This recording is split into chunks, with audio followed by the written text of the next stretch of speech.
we got a whole bunch of people viewing this. We got a whole bunch of people clicking this. And then the follow-up question is, okay, well, how many clients did you get? And what'd you get? How many people signed a contract and are in line to pay you? Yeah.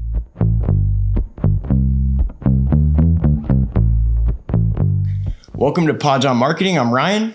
And I'm Justin. Today we're going to be talking about paid ads and how realtors can use them to blow up your business. So we both work with realtors all week long. For the last week, all we've been doing is talking to realtors. For the last months and months and months, years and years, we've all been talking about realtors. They all come in and they go, how do I get more leads? And one of the easiest ways is with Google ads and Facebook ads. Between the two, there's some important differences that you should know about. You should know about stuff before you set them up. Now you should know how to tell if they're working.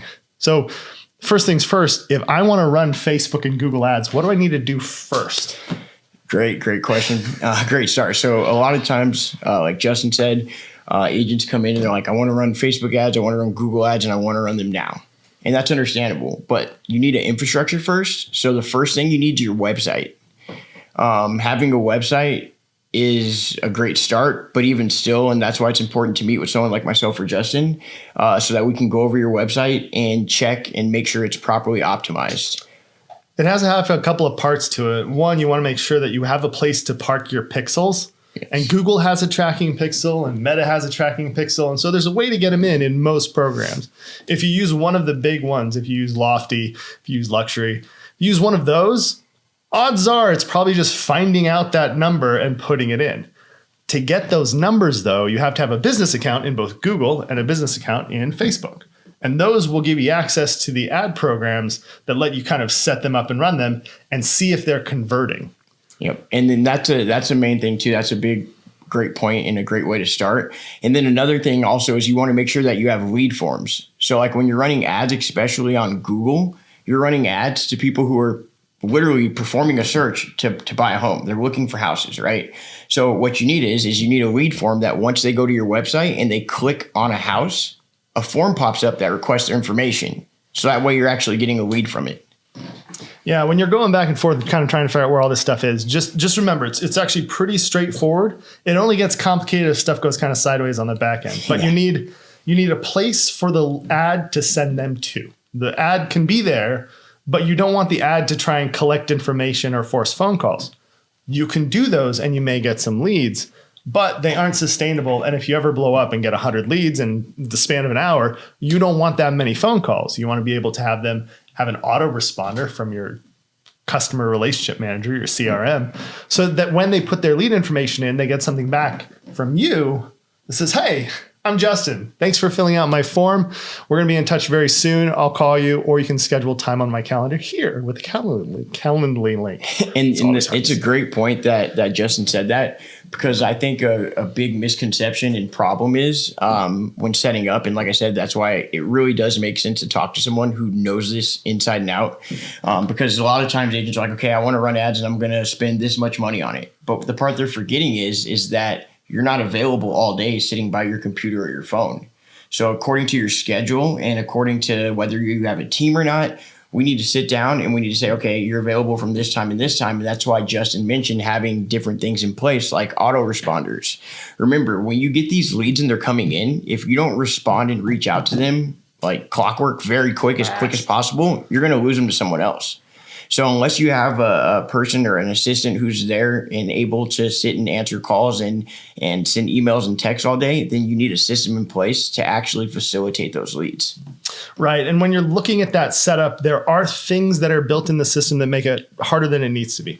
Google Ads is by far the easier of the two to set up. And like Ryan said, the Google ads are very much about intent. People are going, I would like to buy a house in Las Vegas. Yes. So they're searching and they're clicking because they have intent.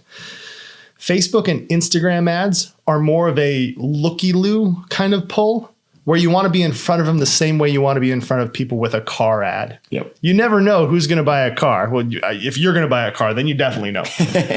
But car ads run all the time because the odds are somebody that's seeing it is going to be buying a car in the next 12 months. It's really hard to directly focus on that. And that's kind of the split between how Facebook social ads and Google social ads run. And that plays into how much you'll spend on them too. You want to talk about like what the average spend is on Google or Facebook? Yeah. So I mean, because we have different views on this. Yeah, so. yeah, we do. But I mean, so for agents who aren't trying to spend a great deal of money, and there's two ways to go about it, in my opinion, right? So you can start off with running a lower ad budget on Google, and then using the ads that come in from your Google account and retarget those ads with Facebook and Instagram. Right. That's one of the benefits of Facebook and Instagram is you can retarget your website traffic from your Google ads and re-engage them and show them your content and your branding to increase your chances of conversion. However, if I had a smaller budget, like say you're working with like $200 or $300, in my opinion, and the viewpoint that I usually take is I would focus those marketing dollars on Facebook and Instagram, build up and generate a plethora of leads, and just put a different system in place to filter through those leads. Yeah, and the leads are going to come into Facebook if you're using Facebook forms. So you're going to need an integration there that can pull those into your CRM or deliver them to your email or pull them and migrate them out of the Facebook system. Google doesn't have a form like that. They have phone numbers, or they can push them to a form that you control on your website. Right. Now, one of the things that we have a slight split on is there is a higher spend on Google to get it. It's very competitive for 4-bedroom, 3-bath homes in Las Vegas search terms. So what people end up doing is everybody's bidding against each other, just like they do on Zillow, to try and get that lead in. You're going to pay and hope that you're in the cycle and catch that lead. Same thing's happening on Google Ads, but you have to set it up yourself. But the retargeting piece that he's talking about is really nice. We work with a couple of big brokerages in town. We work with Simply and United and Life, and then we have some Keller Williams clients and others. But we also work with a title company called Clear Title. And because we work with them, we have access to title tools where we can pull off of your farm an email and phone number list. Now that's where this stuff gets interesting. Because in addition to sending out postcards and making phone calls and sending emails, you can use that list as an audience and say, I want this group of people to be targeted, and I want people like this group of people to be targeted. So that's a really convenient thing, and both systems have it. And in my opinion, that's one of the best advantages. Farming's a big thing, sending out postcards, flyers, mailers, and they're effective. However, I'm more of like the analytical digital side of things, and I know Justin's very analytical as well. And the reason, like he said, that's such a great tool is we can literally pull a farm for a certain area for you, right? We can get the phone numbers and the emails, enter that data into Facebook and Instagram, and you can send the same thing you would in a mail farm digitally to the same audience. But the benefit, though, is it's a lot cheaper that way. It's a lot cheaper that way, and you're more likely to be targeting the people that you want to have. Let me give you a broad strokes example of how this would look if you were to set it up in, say, Google today, because it's the one where you're probably going to have the most ability to reconnect with people. In Google, you can go in and set it up so that you're not only running search ads, but you're also running pre-roll ads and little image ads that follow people around the internet. If you have all that collateral available, you just load that all up and say, I want everybody on this list and everybody that's like somebody on this list to see me at least 2 times a day, no more than 5, and at least 5 times a week, but no more than 10. Right. That way you're both not burning them out, but you're getting that proper exposure to your potential clients. And that's key. Like one thing that you have to remember is 97% of home buyers start their search online. So it's very important that you have some kind of branding and you're just out there in general. And this isn't the time where we're talking about social media, but having your social media presence ties in, which is another reason why it's important to sit down with someone like myself or Justin so that we can go over all this so that your ad dollars are getting you the most bang for your buck. I've seen a lot of agents do this before they're ready to do this and they get nothing from it. Yeah. And there's ways you're going to measure that. And there's some of them that are what are called vanity metrics. And the vanity metrics are the ones that you'll get exposure on sometimes. And we'll say, we got a whole bunch of people viewing this. We got a whole bunch of people clicking this. And then the follow-up question is, okay, well, how many clients did you get? What'd you get? How many people signed a contract and are in line to pay you? Yep. When does the wire come into your account? That's what you're chasing. So when you're looking at your return on ad spend, you should have some idea in your mind of what a client is normally worth to you. And you can figure that out pretty easily by your commission rate and the average cost of a house in your market. Then you kind of dial back and go, cool. If it's a $400,000 house average in my market and I make 3%, That's 12 grand. But I've got to split with the broker. I've got all these expenses that I've done. So maybe on the back end, I'm coming out with, say, we'll be really aggressive and you're only getting like $1,000, $2,000. It still works for this example. Right. Because if you make $1,000 to $2,000 off of one deal, then you know that you need to spend upstream of that. If you spend $200 or $300 per person that you get a contract from, you have a very successful return on ad spend of almost 10x on your marketing dollar. Yeah. So that's how you want to think about the math of this and the worthiness of this. Yes. So when you start doing them, they may take what? It takes a little time to get them optimized, you know, and I think a lot of agents who start running these, they're like, okay, after like a month or two, they're like, all right, this isn't it. But that's the thing though. Like, are you willing to spend 5, 6, 7,000 to make 30 or 40,000? Yeah. You know? Yeah. And you'll see this applied to other instances, but sometimes it's not applied to digital ads. And I think that's because it just feels different, right? Like if I make 1,000 mailers and send them out and my phone rings 4 times, I go, okay, that's connected. But when you're running these digital ads and leads come in and get an autoresponder, and a little while later you're talking on the phone with them and they're going, yeah, we're going to buy in about 2 months, and kind of put them on a back burner. Somebody else calls in. With all of that activity happening, sometimes it's harder to keep track of where the lead actually comes from. Right. And another great point too, though, is like the benefit to running the digital ads though, compared to like farming. And don't get me wrong, farming's still valuable.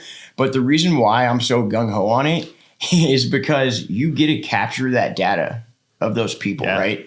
So like when you're running a farm or sending out mailers, you only know the people who actually reach out to you and call you. But remember, even the people who don't directly engage with you or maybe start a purchase conversation or a conversation to get you as their agent, you're still able to retarget them through Facebook and Instagram. So like you're getting multiple opportunities to grab the attention of a potential client.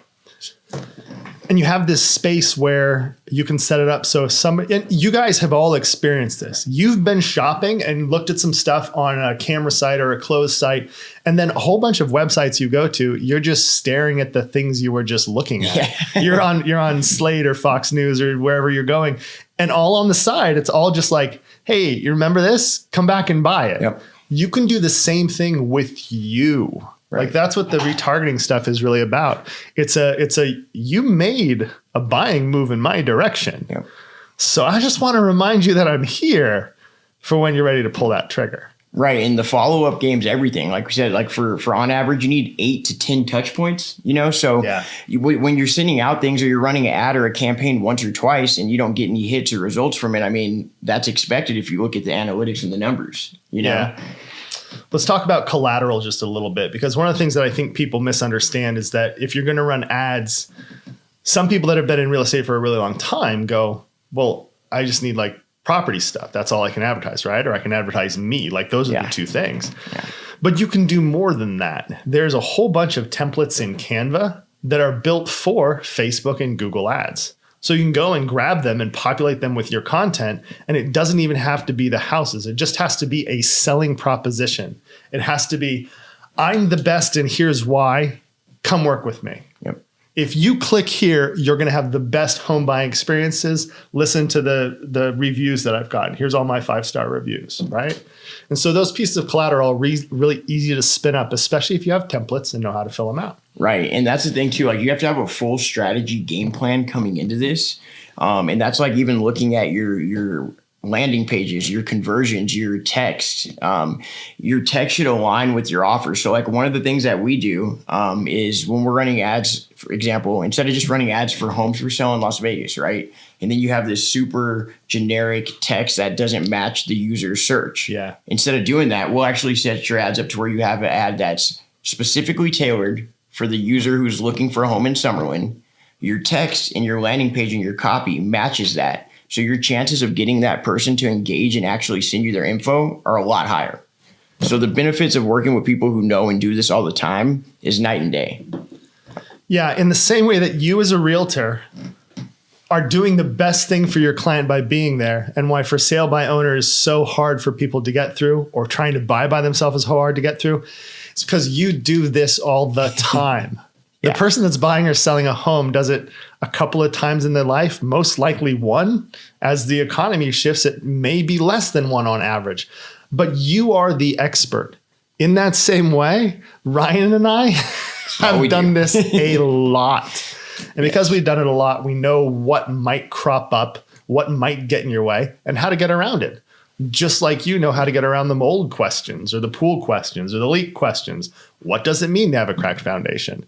We know what a cracked foundation looks like in an ad campaign. Yeah. I've gone into people's ad campaigns and there's some simple stuff that hasn't been done. And so they're just throwing money in that pit. They're just dumping it in there. And the more exposure you have to this, you also start to notice when stuff changes.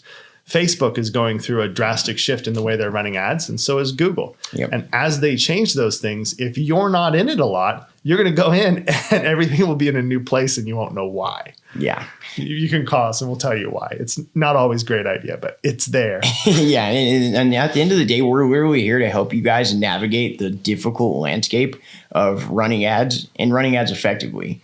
So it's like one of those things, like, do you want to like say, like, you can run them effectively though. And me and Justin have talked about this. Without a doubt, you're capable of doing it, but you're not a marketer. You're a real estate agent, because the time it's going to take you to to be fair, every real estate agent I know is a marketer and a handyman and a painter, a babysitter, a delivery driver. They're a gift giver. They're everything. Right. So you can do it.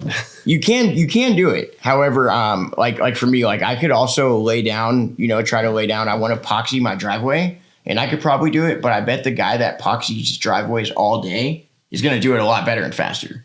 And at the end of the day, your time is what's most valuable. So like Justin said, you guys are smart. You're more than capable of doing it, but the time that you're going to have to put in to effectively do it isn't worth it when you actually are an agent selling homes, and that's what you need to be doing.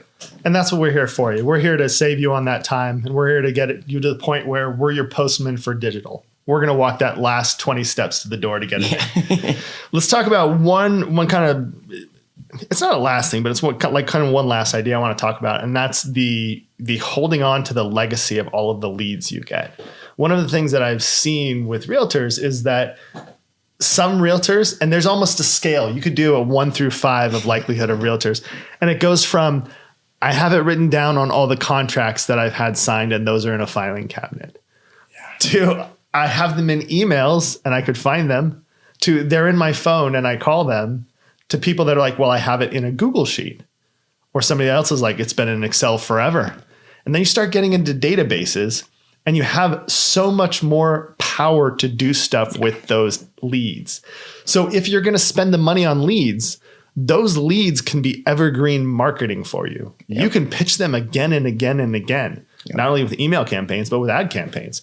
And the deeper that bench of leads is, when you've got 2, 3, 4, 10,000 leads in your database, Google and Facebook are better able to target your kind of buyer and seller.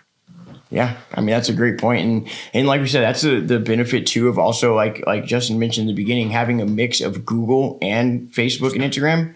Because Google, they're not going to have a relationship with you. They don't know anything about you. They're literally just searching for a home there. But part of the benefit that comes with the Facebook and Instagram is the personal touch and social aspect. You have your branding on there. They can get to know you, and it kind of helps them make a decision when choosing you as an agent, because they learn a lot more about you. So that's why the best approach is to have a mix of Facebook and Google. In a perfect world, that's the way to go about it, because you're hitting all touch points. I mean, people are on their phones 4, 5, 6, if you're me, 7, 8, 9 hours a day. So it's important to be everywhere. Are you TikTok living while you sleep too, just so you get that extra bump? I was thinking about it, just to get that full reach, Yeah, we're trying it out. Do it all the time. So in that, I guess one of the things that we're saying we want you guys to walk away with, and when we kind of wrap this up, this is where we want you to take it, is you can absolutely go and watch Google, YouTube tutorials and Facebook tutorials and set this all up. But I know you. We know you. And one of the things I've done repeatedly is I've sent guides on how to set up your Google business profile. Just that. So that's the easiest thing to start with. If you can go and set up your Google business profile, or have already done so, and you have a Google Ads account and you have a Google Analytics account, you're doing really well. If you don't have any of those, seriously, just go follow a YouTube tutorial, see how far you get, and then call us when you get stuck. Yeah. And we'll just help you get past the parts that get stuck. Happy to do that too. Either way, we're here. Yeah. So my name's Justin. Ryan. This is Pods on Marketing. All of our contact information is in the details. If you're watching, it's below us. And if you're on the audios, then it's in the show notes. Yep. And if you're on Instagram, follow at iRoll Social Media. Justin Market 702. We put out a lot of like free content that just gives you guys info and value. So follow. Yeah, like, follow, subscribe. All that good stuff. Bye. Bye.